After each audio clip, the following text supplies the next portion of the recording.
On raconte en fait dans l'exposition le cycle de la vie, donc la création du monde. On a l'omniprésence des divinités, en tout cas au début de l'exposition, mais ça continue tout du long.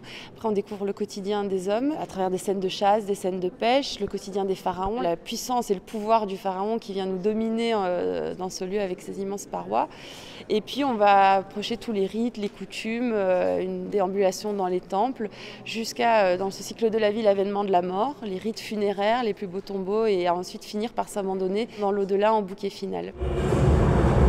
On a accès à des banques d'images qui nous permettent justement d'obtenir les images en haute résolution avec une qualité remarquable pour pouvoir la présenter dans des proportions comme celle des carrières, des lumières. Quand on ne trouve pas ce que l'on veut, on va carrément demander au musée s'ils ont des images d'œuvres. Ça nous est arrivé, notamment le Metropolitan Museum, le Louvre également.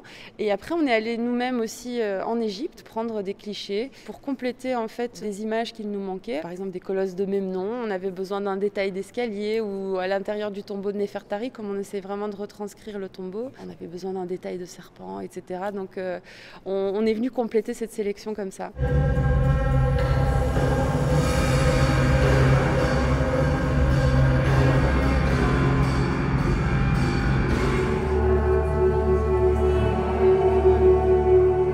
L'idée de cette exposition, c'était vraiment de raconter à travers l'existant, avec la particularité d'avoir deux moments qui viennent du jeu d'Ubisoft, donc Assassin's Creed, qui est une version pédagogique, documentée scientifiquement, qui nous permet vraiment d'avoir une immersion à deux moments forts, la construction des pyramides, pour découvrir le plateau de Gizeh, la grande pyramide et le Sphinx, et puis une progression dans un temple physique qui est le temple de Karnak.